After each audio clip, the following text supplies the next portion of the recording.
the visual of it would be me coming back from a shoot after 9 months, my husband with 2 baby girls on each hip, standing in the doorway saying, "This is not working."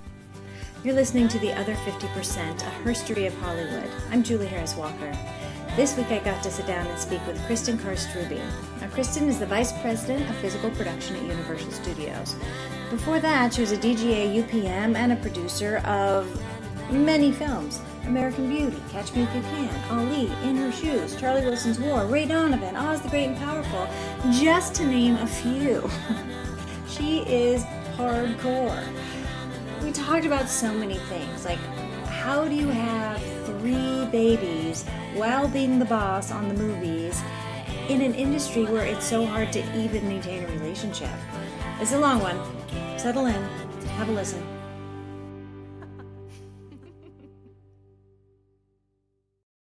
What is your job? I am currently the Vice President of Physical Production at Universal Studios, and there are 3 of us, along with the Senior Vice President and our lovely President of Production, Jeff LaPlante. So what I do is help support creative when they have a project ready to go, make sure it fits within the budget confines of whatever the studio has figured out, it's worth in the marketplace, and that we know how to make it, and then facilitate getting a producer and key creatives involved with it to launch it on its merry way. And then, I watch over the process and keep them in line with the universal way of doing things, and help them also navigate that bureaucracy so they can make the films as quickly and easily as possible. That's a pretty big job. It's fun. I can't imagine this was your first job. No. How did you get here? Well, the quick version is I've been at Universal for a year. Prior to that, I was at Good Universe, which is a small production company, as a senior vice president. And it was a very small company that did a few comedies and horror films, and that was a great learning curve. It was my first exec job. And prior to that, I spent 30 years as a production manager, producer for hire, basically. And the previous 10 years was probably the most important to getting me to where I am now, which is working on majors for the studios, and primarily Universal. Did you work your way up? Yes, I came out in going in the Wayback Machine. Back in 1984, I was in Boston. I worked in an ad agency as a secretary to a director. Is that where you grew up? Sort of, kind of. East Coast, New York, Boston, New Hampshire. Technically, I was in New Hampshire, went to college in Boston, and then continued to live in New Hampshire and commute to Boston for work. What was your major? Journalism, political journalism. Oh, yeah. Interesting. So, I didn't know anything about film business. I was a storyteller. My father was a storyteller. I was going to be a journalist. What are you, Irish? Yes. 100%. I nailed it. 100%. And yeah, so I wanted to go to BU, where he was a teaching fellow for the journalism school. But maybe I might have had some performance issues in high school that they wanted me to go elsewhere for a little bit first. Maybe you might have. Yeah, maybe I might have. So my SATs got me into a really good school in Boston, and I was kind of waiting my time out to go to BU. But that never transpired. I was waiting. I had a gap year because Reagan came in, loans went away. I didn't have enough money to go. So I was working for a year at this ad agency, waiting to go to BU. And as happens, you get out into the world and you start working and getting money and more jobs, and so that track didn't really materialize. But working at the ad agency, I thought I was going to be getting into copywriting and that kind of thing. But down the hall were a bunch of people that were the production people making the commercials. It was an ad agency for Marshall's department stores. And they were having so much fun down there. There's like pencils flying and, airplanes and all sorts of crazy stuff happening. So they let me go on their shoots on the weekends for, the Marshall's clothing ads and that kind of thing. And I loved it. So when that ad agency was falling apart, all of which transpired within that year, that quote-unquote gap year, the head producer there suggested that I move to Hollywood and get into films. And I was like, what? What are you talking about? I'm not, you have to be from like Hollywood, royalty to make movies. But meanwhile, I'd also been working nights and weekends at a cable company. Cable had just come out. It was like early 80s, so all that stuff happened. My parents were getting ready to move to California. My dad had gotten a new job. So it all kind of coalesced into this crazy summer of 84. So you moved to Hollywood? I did. So I moved to Hollywood, September of 84. And then what happened? Then I got on my first movie. I knew one person here. He was the college roommate of the producer guy at Marshall's. So Doug Fox, prominent prop guy. He was nice enough to meet me. Everybody I met with, 10 names. And finally got a job about 6 weeks in as a PA at on a production on a small movie. And the production manager on that was Charlie Scoris, who once I started there, and within the week I was like, whatever that guy's doing, that's what I want to do. That's my skill set all over the place. And he was a producer. He was the production manager. And so we made this crazy little low budget horror film, as one does in the 80s. Yeah. And hooked up with he and another woman, Lisa Cook, who was the coordinator, and they sort of groomed me for about 3-4 years. And back then we were making movies. It was 25, 30 days shooting tops, 18 to 20 days. These are low budget, direct to video, VHS, these large cases that you stuck in a machine to watch movies. Describe it for our listeners who don't know what VHS is.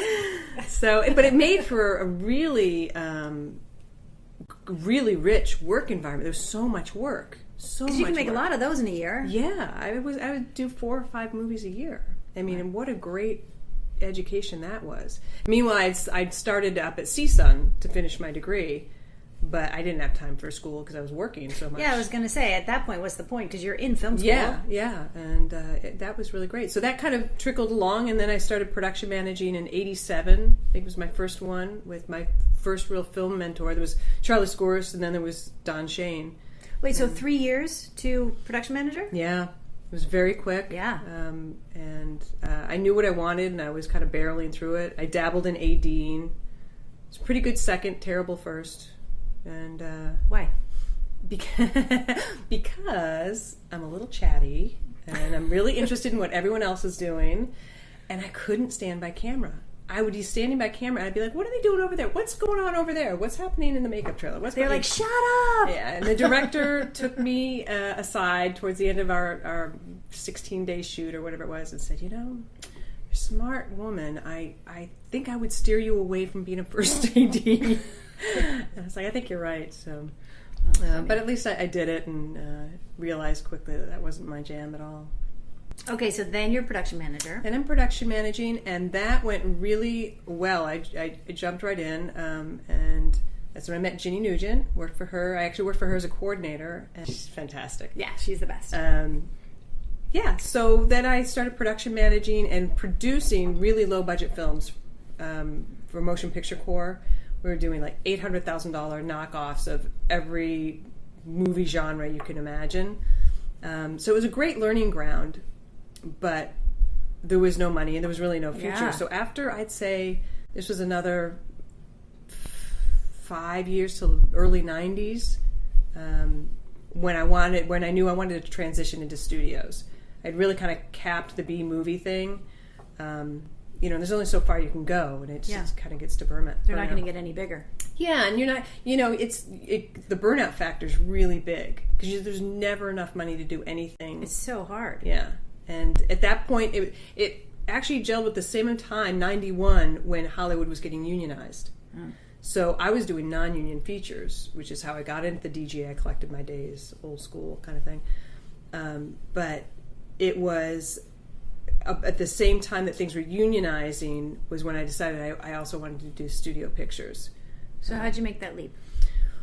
Well, I got into the union in 91, became Which one? DGA UPM, and started canvassing all the studios, meeting people, getting my interview with Kool Marder, meeting up with DreamWorks, and I started to, whatever the professional version of stalking is.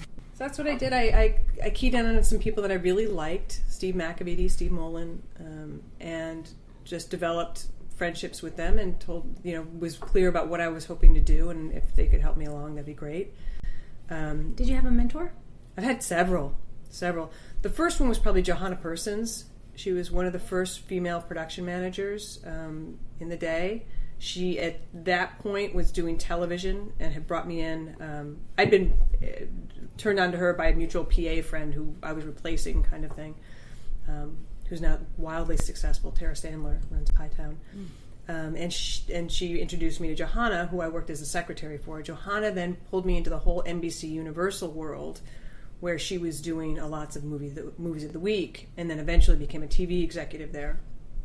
So she was very much personal and business, a huge mentor to me, and introduced me to Kim Cooper, and had so much to do with where I've gotten to so far. Now, what did that mentoring look like?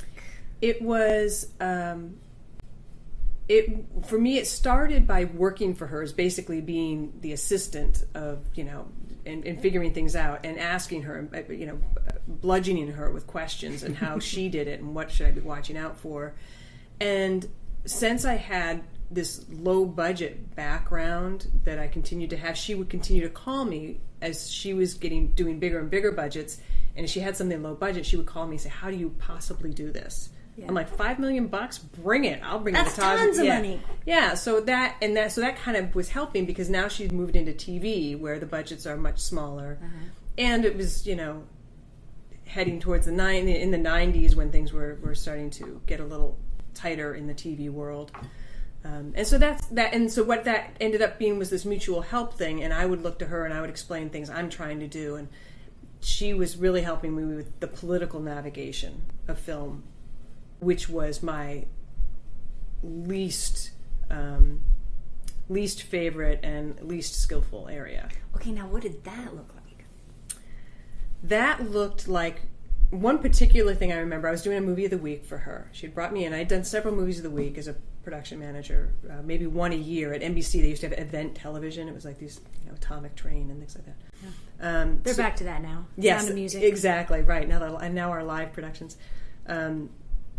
So she brought me in on this Atomic Train, and we had a director that I didn't get on with so great. He had a lot of vices that he was bringing to the table, and it was difficult. And she would school me, and because I was maybe a little too blunt about things, and I would just be very Irish about it and say, that guy's doing crack, And she's like, no, you can't really say that, So she don't call out the crack. Right. So she schooled me in the best way to drop the crumbs to make sure that something happened the correct way, and because that's something that you don't learn. You have to someone has to either walk you through the minefield or you intuitively know it. I didn't intuitively know it. I needed someone to help me walk through it and say, honesty is not always the best policy, and just kind of walk me through the politics of how to massage things with a director, a producer, or a studio, so that you got what you needed and the point gets across, but nobody gets sued. Like the finesse. Yeah, that was not my strong point. So she really helped with that a lot. Oh, yeah. That's so smart. Yeah. So. Okay, so at this point, then you're production managing movies. Are you traveling a lot? Yes, I'm traveling all the time. Although I'm working in town too. The movies of the week were almost always in town. But I would do like one movie a year, and then I would do a movie of the week. That was sort of my whole thing through the mid-90s, getting married and having the first couple of babies and stuff. Yeah, so how did that coincide with getting married and having babies? Well, yeah. Oh, that. That sounds hard. Yeah. Probably going to sound awful, but my career always sort of led the way for, like, the wedding was scheduled for the weekend that I knew we were wrapping on Friday. And so, wardrobe helped me get a dress, still photographer took some pictures. I mean, it was just an added scene, the most important thing, but it was from the help of these friends in film that got me through that. That is the beauty of production. Yeah. And on Saturday there's a wedding, so pull all that together. Right, yeah, we're going to wrap by 5 on Friday because I got a rehearsal dinner,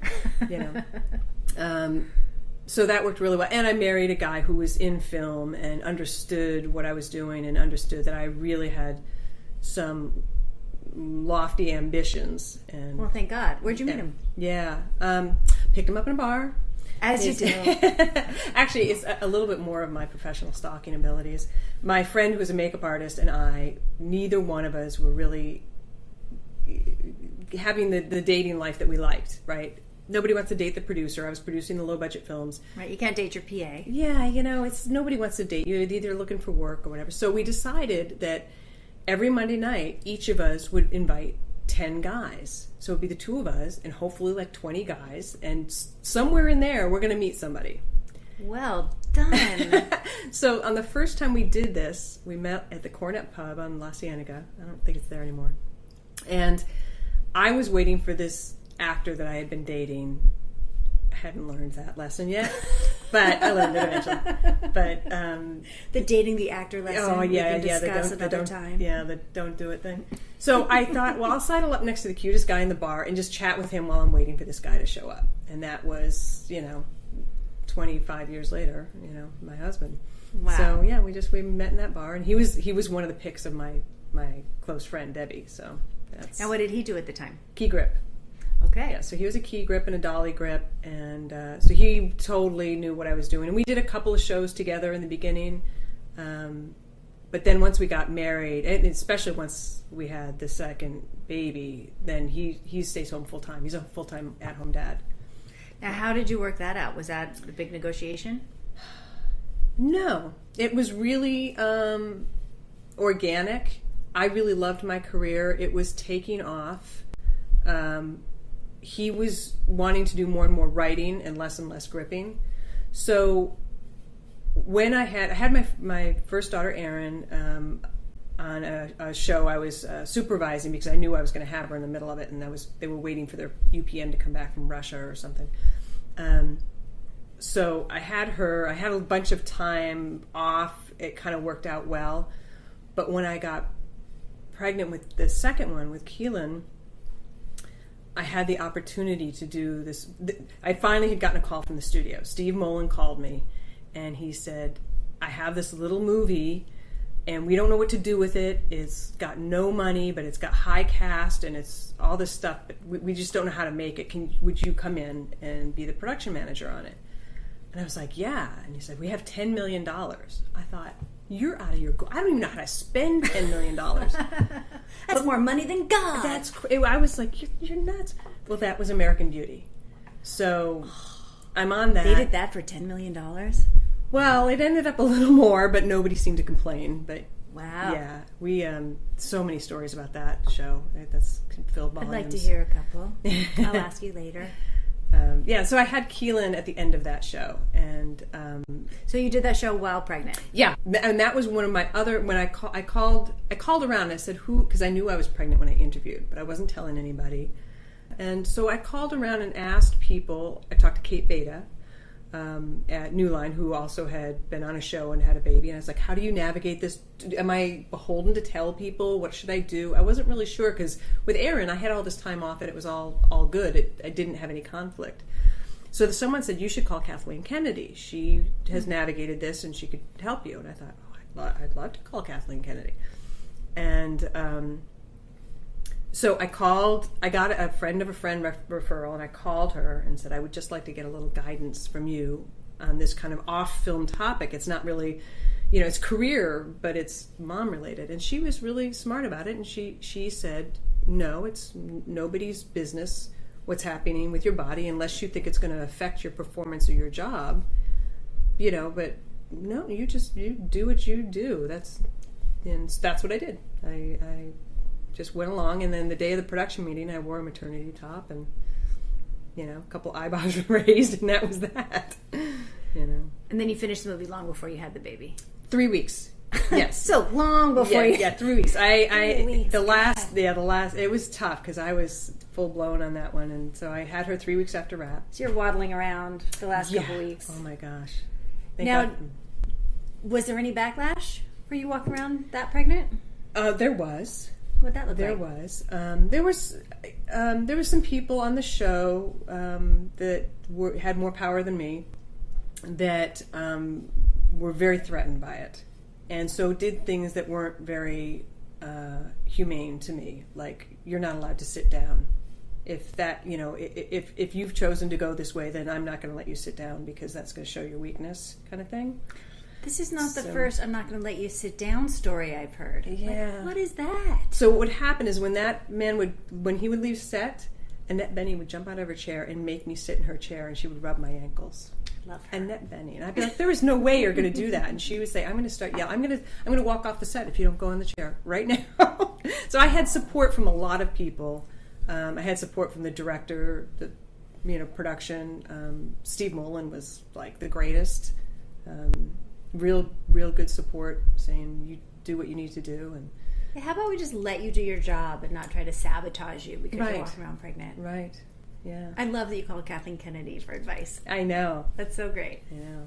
Well, the cool thing was that I had this one conversation with her, and then, of course, never spoke to her again until I did Catch Me If You Can years later with Spielberg, and it was a fantastic, crazy shoot, and I loved that movie.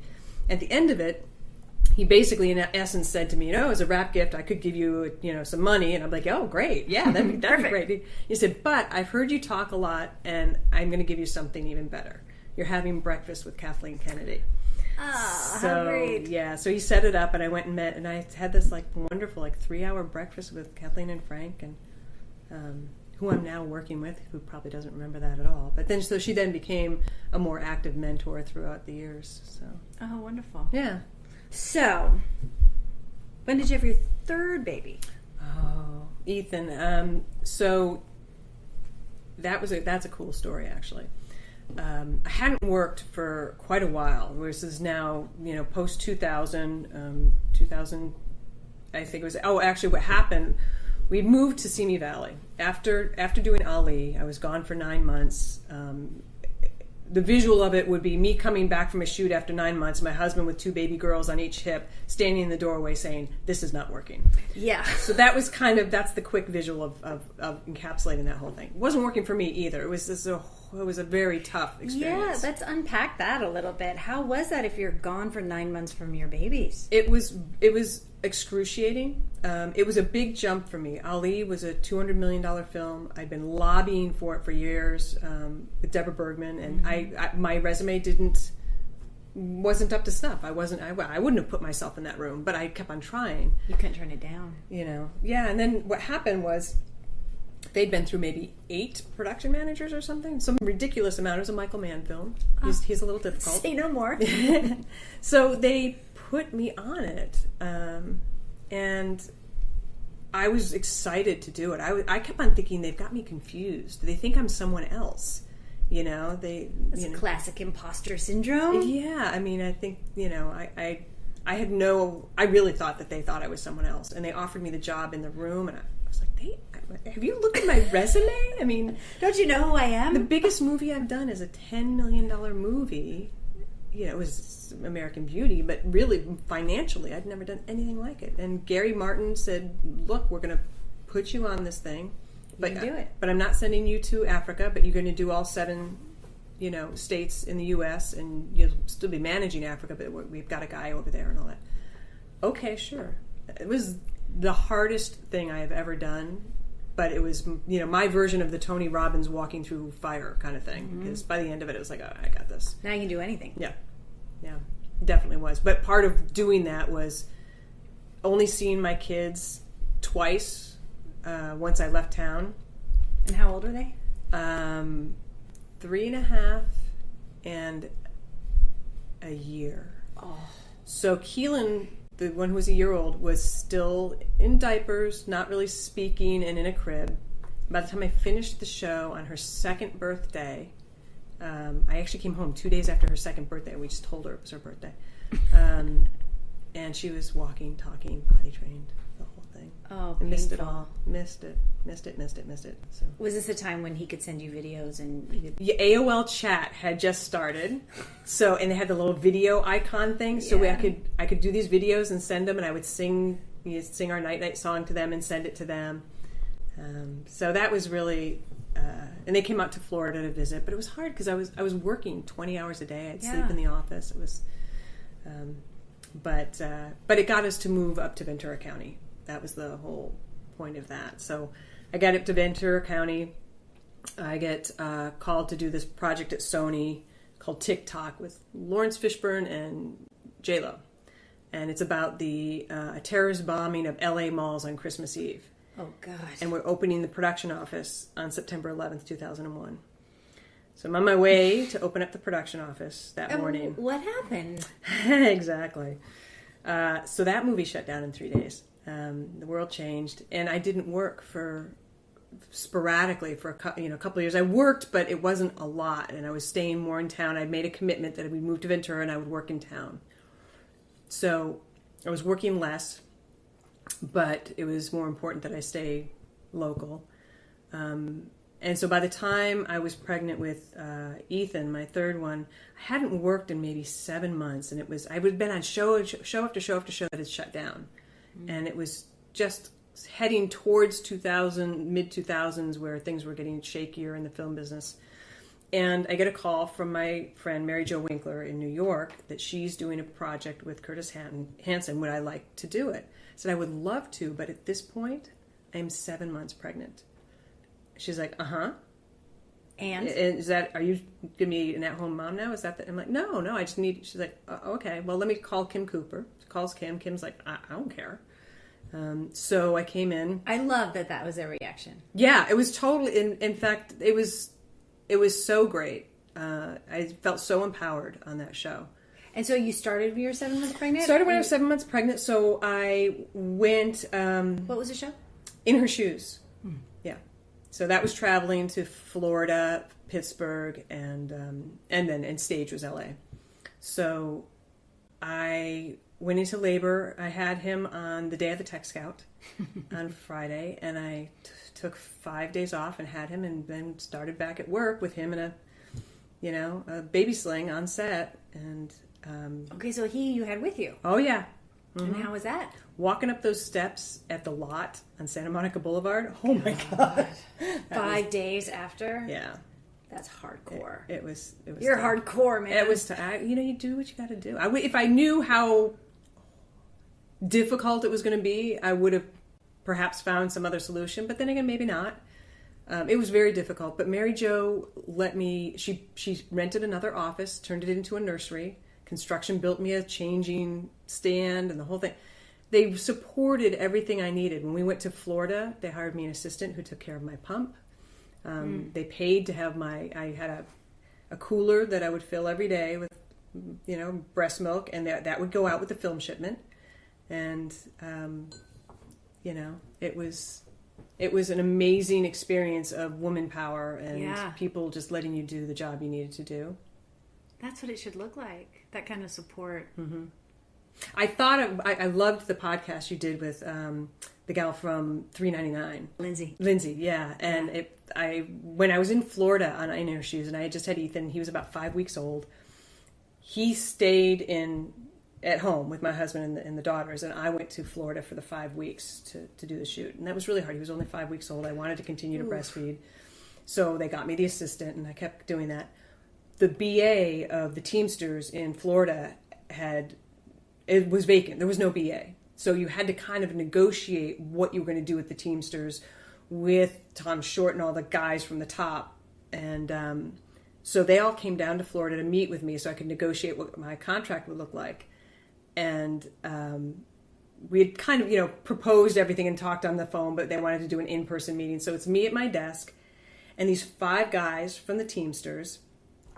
And the assistant sits him down. He says, okay, well, you have 20 minutes to speak, and then she needs 17 minutes to pump, and then you can return back in. The horror on their faces. That meeting was instantaneous. You're like, whatever you want, lady. Yeah. Just don't pump in front of me. It was pretty, it was a great negotiating tool. I'll tell you that. Oh my God. That is so great. And people underestimate the commitment to be breastfeeding like that when your baby's not there. Just that women go to work and they have to stop 4 times a day and pump and ship it and put it, and still do their jobs and kick ass. Yeah. I think it's so underestimated. Yeah. That's not easy. And, you have a long commute, so I was trying to figure out how do you pump and drive on the 405 at the same time. I have done it. I'll tell you how. You get the car charger for the pump, you have the bra that holds the pump, and you just put the little shawl over it, and you drive while you do it. I've done it on the 10 mostly, but yeah, I was a 4 or 5 girls. So, yeah. It can be done. But with the support of the women like that, they made it so easy for me. I think it was probably harder on my staff. Michelle Bratson was working with me. I brought her to Florida. She was my POC there, and she dealt with me, breaking down into tears and that kind of thing. Because you're still a hormonal mess. You're getting stuff done, but, you have to take breaks to have a little meltdown here and there. But just to have the acceptance that this is normal human condition, and you can still do your job. Right. I mean, that's radical and revolutionary. Payroll's still going to get signed, and things are going to happen, and, And so what if your PM is crying in a corner? Yeah, right. The film got lost in shipment one time. It was back when we shot on film.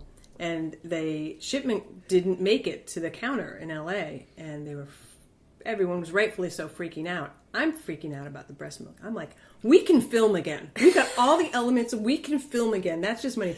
Do you know how hard it is to make those 7 bottles of milk? You can't replace that. Yeah, that was I was like, who cares about the footage? It puts everything in perspective, doesn't it? It does. It's like, after having my kids, I went back to work, and I was like, I've had natural childbirth. You can't scare me. That's right. There's nothing. Yeah. Yeah, I think that was the great thing with having Ethan and having him on the show. We would have the cost report meeting, and I'd put Ethan on his little rug and put him down there. And we're having the cost report meeting, and it'd be Peter McManus and Mary Jo and myself, and we're, playing with him, and then, transpo, okay, let's get to that. And, and it was a really interesting, different dynamic to have. It puts it all in perspective. I mean, that's what you're working for. Right. Is for your family. Right. Not in spite of them. Mm-hmm. Yeah, it was a new and different experience, especially on that one, having him there, because usually it's more comfortable for me to separate my family life, my personal life, and my work life, because I'm sort of a bit of a different person in those. So that one forced me to really combine them, So how do you... It's interesting you just said that, because I had an interview the other day, and I'm really thinking right now about the compartmentalizing of... I didn't say that right, compartmentalizing of work versus home, and how men do it so easily and naturally, or at least appearing to be so. Yeah. And I think it's harder for women, or you have to be more conscious about doing it. How do you do it? Well, I think for me, it was more almost like a hopscotch board of how I dealt with things. Like, okay, I'm dealing with work, but I have to check in on this thing that's happening at home. So it wasn't like I couldn't deal with any of it while I was at my work life, because it doesn't work that way, especially with the little kids and things happening. So I would hopscotch myself around. Definitely a multitasking thing. What was hardest for me is their personal presence. If their personal presence was in the production office or on set, that was excruciating for me, because I wanted to just be mom. And so, but that was very hard, because it was a very vulnerable place to be in front of the Teamster captain who's got an issue, or whatever, Right. That's where it became difficult. So I loved the multitasking of getting their lives together and birthday parties and handling all that while I'm handling a film. But I think emotionally, I just don't have the bandwidth to, when they collide, in the same space, if there's difficulty on that show, or Well, how do you do anything well? Right. In that moment. Yeah. Because you can't give it all to your kids. You can't give it all to the job. Right. And then, so now you've got a third thing, which is yourself beating yourself up. Now you're just failing. Right, yes. Now you just suck. You're trying your darndest. It's really hard. But on American Beauty, it was really great, because I was pregnant. My husband would bring my daughter down a lot. It was also, quote-unquote, low-budget film. So I was having him bring down heaters from our garage and all that. As an independent producer, I just had a garage full of whatever production would need. Yeah. Lamps and table. And so that we were prevailing ourselves upon all that stuff. So he was coming down to the set all the time with my daughter, who was then 2, the oldest one. And the director just fell in love with her. She was just like a little firecracker. She would play with Kevin Spacey and dance and all that. So he wrote her into the movie. So I had her in the movie. I was pregnant with Keelan. So it became like this whole family affair for me. When I think about American Beauty, I think of it as being the first time I sort of was able to integrate all those pieces of my family, despite the fact that I was in a hostile work environment. Yes, so yeah. Well, you can have both things existing at the same time. Mm-hmm. It's funny, like, to look back at it now, when you thought you were just doing this scrappy little independent film, and then what it became. Yeah, changed the entire trajectory of my career. Yeah. Okay, so you worked freelance for how long? 30 years. Yeah. That's a long time. Yeah. And then you decided to go in-house? Or how did that transformation Well, happen? when the girls were teenagers. So now I've got 2 teenage girls at home. And the industry is also, 2008 comes and the whole industry shakes up and it changes and the world changes and finances and blah, blah, blah. And no more $20 million movies. That's right. And my jam was really that 40 to 60 million romantic comedy, that kind of thing. Those went away. They went away. And so I was just trying to figure out, how do I keep making a living doing what I love to do? I was also pursuing maybe making a living at something I'd never done. I was going to get my project manager's certification so I could go into the real world. I was trying all sorts of things because I knew I had the real world. Yeah, the civilians over there. But then I tried TV. I thought, well, let's try that. So I went to Showtime and did Ray Donovan. That was a great experience. Did the first season. Didn't really speak to me though, and so I thought, well, this is okay, but it's not quite it yet. Meanwhile, I was lucky enough to continue working with Universal that would hire me to do all the reshoots on all the majors. The majors would go to the incentive state, but then the reshoots always happened in LA on the back lot. And so I, for like 5 years, became kind of the go-to for that. And that was fantastic. Great. But, they could see that slowly deteriorating as well. And so my friends there were also instructing me, you got to find some other stuff. And so that's when Good Universe, which used to be Mandate, who I also did a lot of reshoots for, had called to see if I was interested in taking over for Matt Leonetti, who was going to Sony. Now, did you work on Derby Girls? I worked on Whip It, yes. Oh, that's what I meant. Yeah. I worked on Whip It for Mandate when Kelly Conop was there. She and I had worked together independently on a Universal direct-to-video thing years before. So when she was head of production there, she would bring me in to do reshoots. So I did this 1-day reshoot, which was like such a non-event, except for that it was like an insert unit, to secure our product placement. Mm-hmm. It was nothing. But we were shooting it at the Doll Factory, downtown LA, which was where all the actors trained and all of that. And so I met this woman, Demolicious, who owns it, who said, oh yeah, we have this young girls juniors thing, you should think about it for your kids. Like, oh, my kids are too young, but whatever. So I stored it away, and that is how, I became a Derby mom. That's how I became a Derby mom. Yeah. And see, I didn't realize that it was from Whip It. Mm-hmm. Yeah. So that's how I got to know her. And then years later, my daughter saw the movie when she was a little older. She's like, oh, I want to try that. I'm like, well, let me. I happen to have a connection. Let me call and see if they still do this thing. Called up, and she's like, bring her down. And so she just celebrated her 5-year Derby-versary this summer. Oh my God, that is so cool. Yeah. That's so cool. I love that movie. That was really fun. Mm-hmm. Okay, so then, have we said yet that you went in-house then? Yeah, so that was, when I was working at Universal on the back lot doing these reshoots, and I had gotten a call.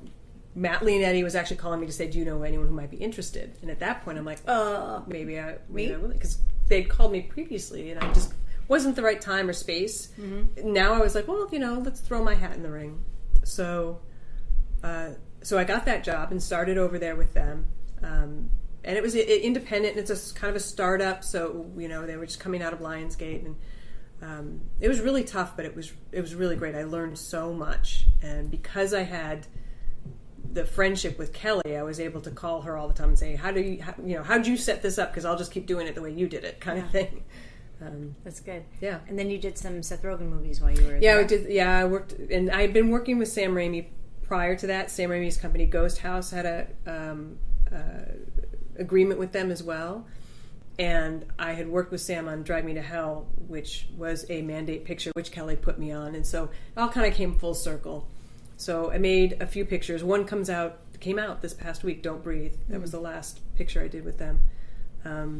So when my 2 years were up there, I knew I wanted to get back to the studio system too. I just knew that's where I was at. And so I had a couple of offers just sort of out of the blue, the way that universe works, and then Jeff LaPlante was made president, and he called and said, "Do you want to do this?" I said, "Sure." And within weeks, all of a sudden, I've got an office at Universal.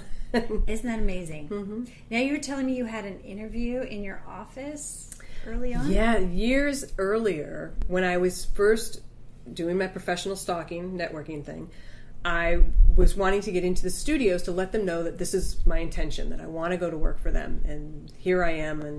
And the first person to actually call me in and allow me an interview was Kool Marder, and she was the female executive at Universal, and one of the only women, I think, other than Kim Cooper, that I knew was at a major. And she brought me in for my first studio interview, and that's the office I now have, which is kind of cool. Isn't that crazy? Yeah. I mean, that was. It's like some little energetic seed was planted. I know. I mean, I remember sitting in the chair thinking, "Don't pass out, don't pass out." When I was meeting with her, and I remember looking out the window, and I just, it was such a big thing. Like, I can't believe they actually let me in the room to speak, kind of thing. And now, there I am looking out that greasy window every day. It's great. That's so crazy. Mm-hmm. Now, when you have people that come in to interview with you. Mm-hmm. Does it take you back? It does. I really feel like this is such an honor to be able to jump ladders, because I see it as a very different job in the same business, mm-hmm. but it's definitely a ladder jump. It's a different animal altogether, being an executive from producing.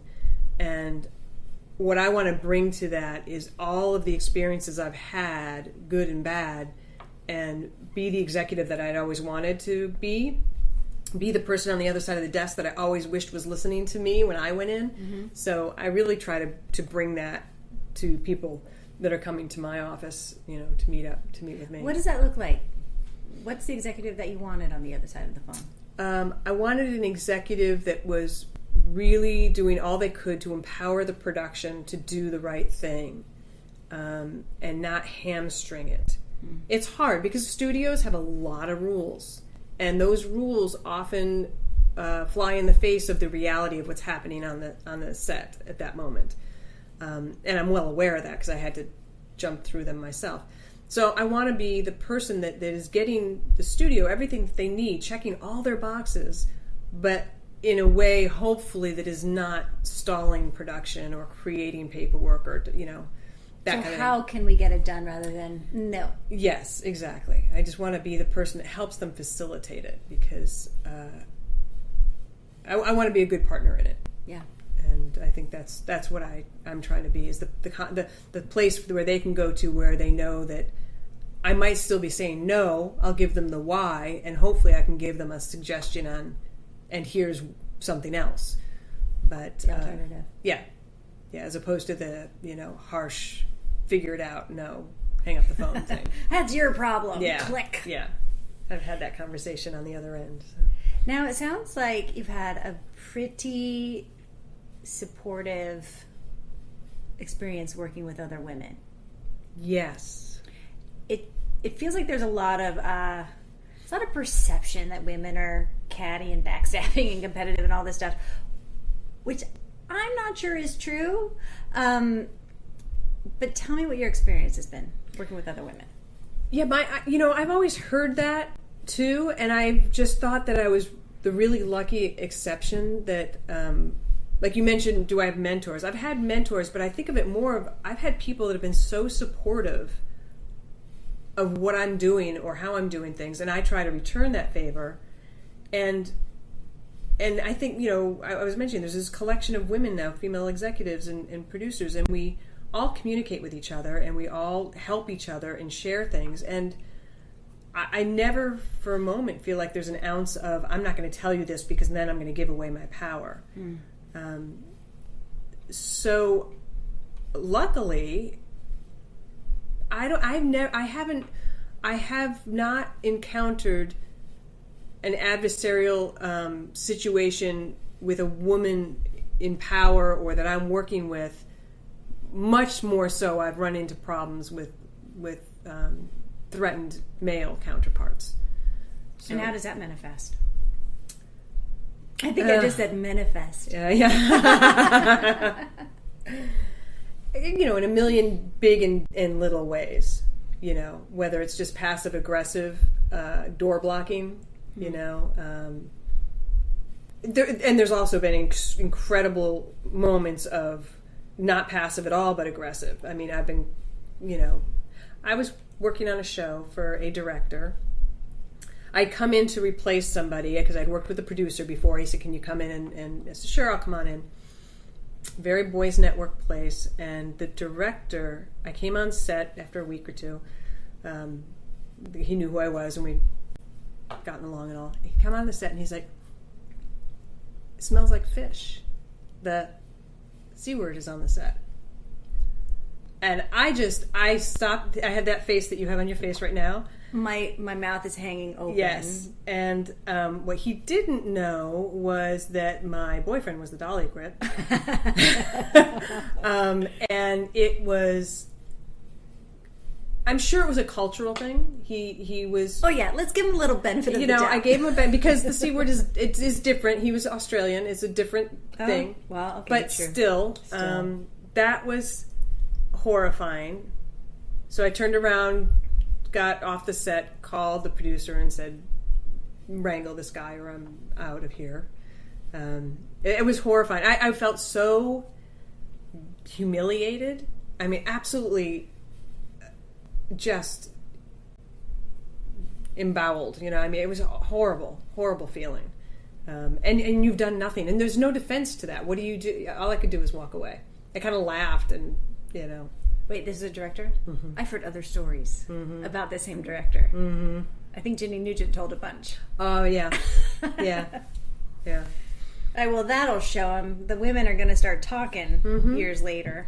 So that's what it looks like on the worst side of it. Yeah. On the more humorous side, it would be like Curtis Hanson, who I really loved. Sweet, sweet guy. He was a director.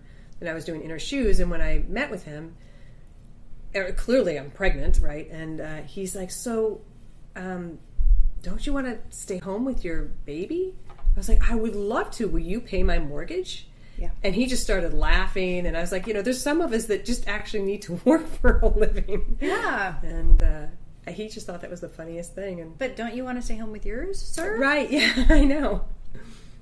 So yeah, that was, it comes in all shades of head scratching, that was an interesting thing to say. Different degrees. Yeah.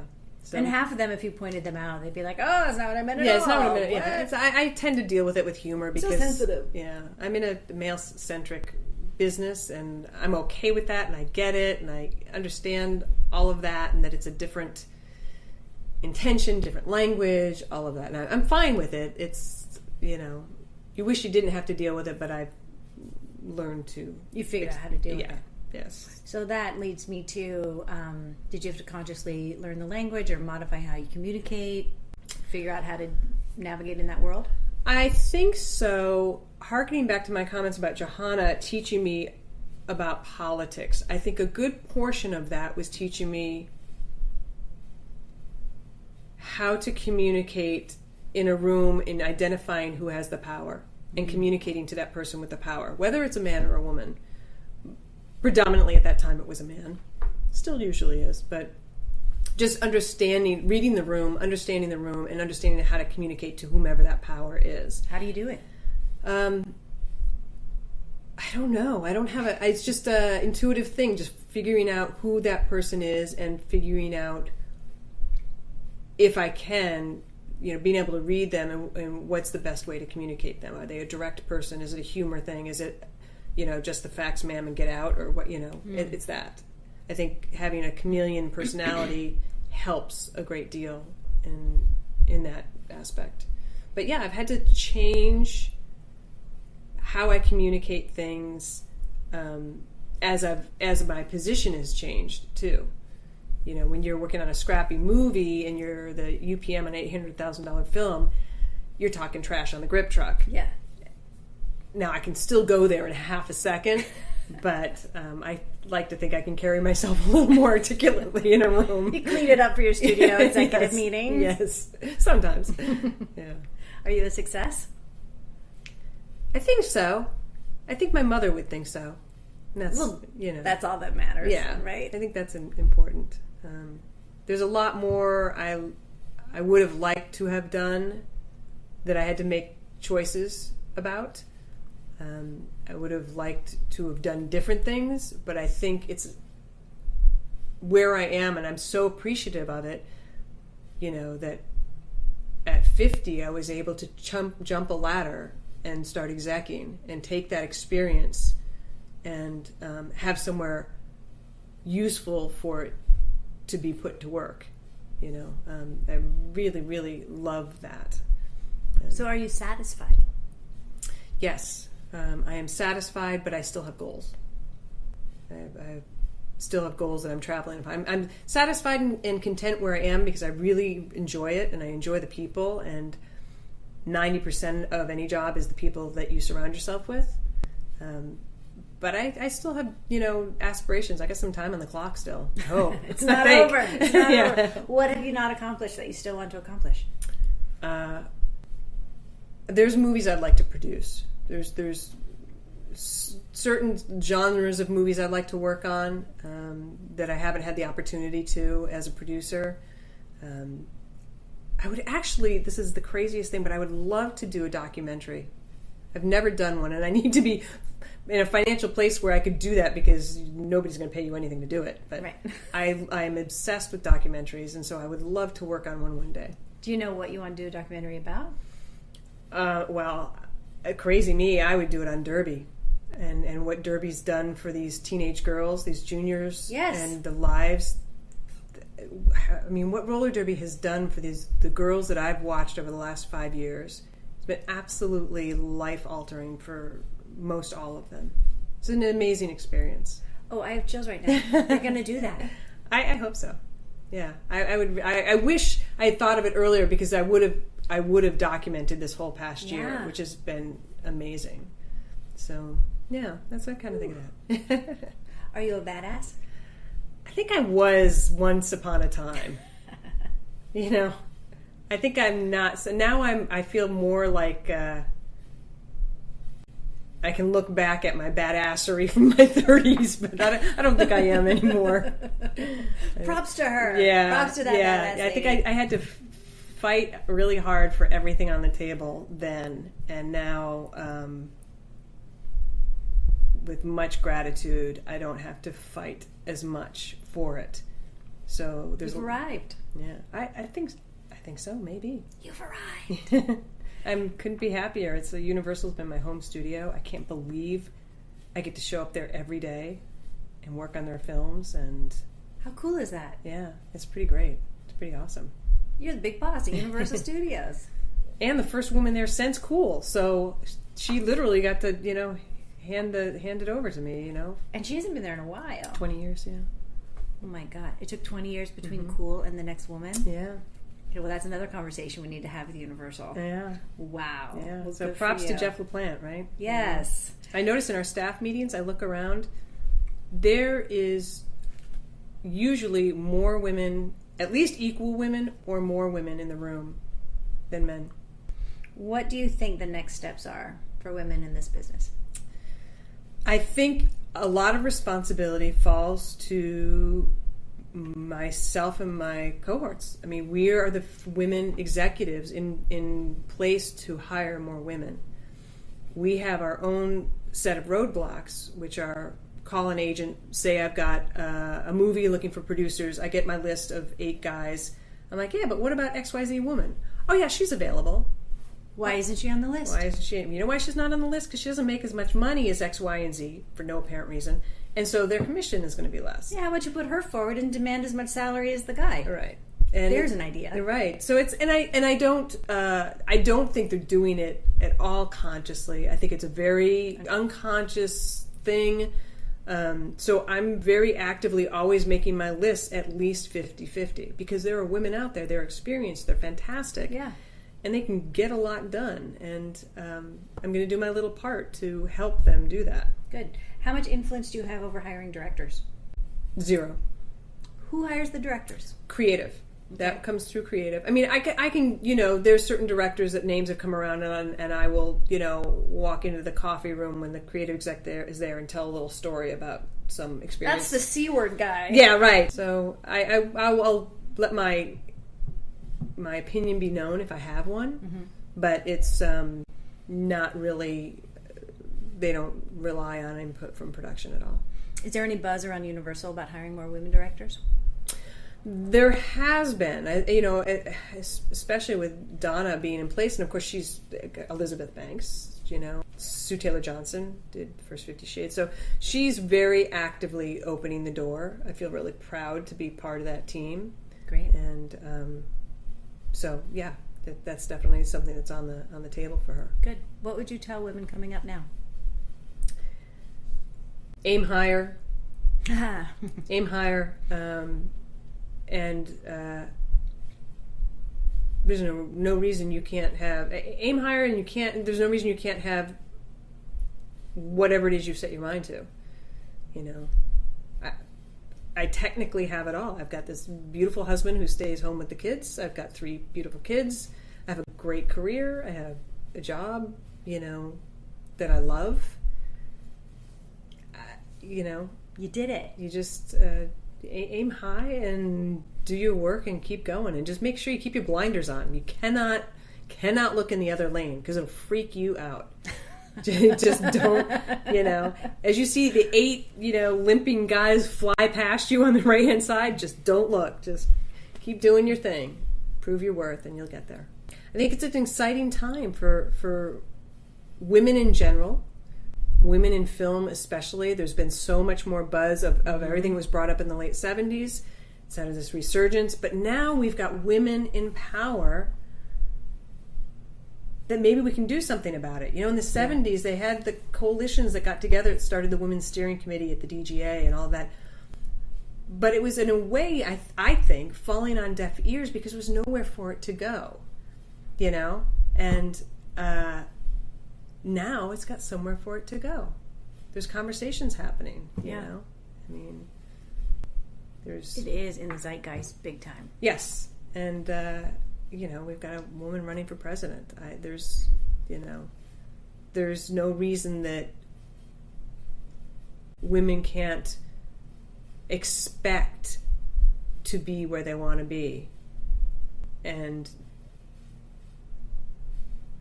there's no reason that women shouldn't expect to be where they want to be without judgment. The judgment of wanting to be there? Yes, or the judgment of, don't you want to stay home with your baby? Yeah. I used to jokingly say, because people would invariably say, oh, what about your kids? Yeah. And I go, oh, I put bowls of water out for them. They're fine. I have a walker.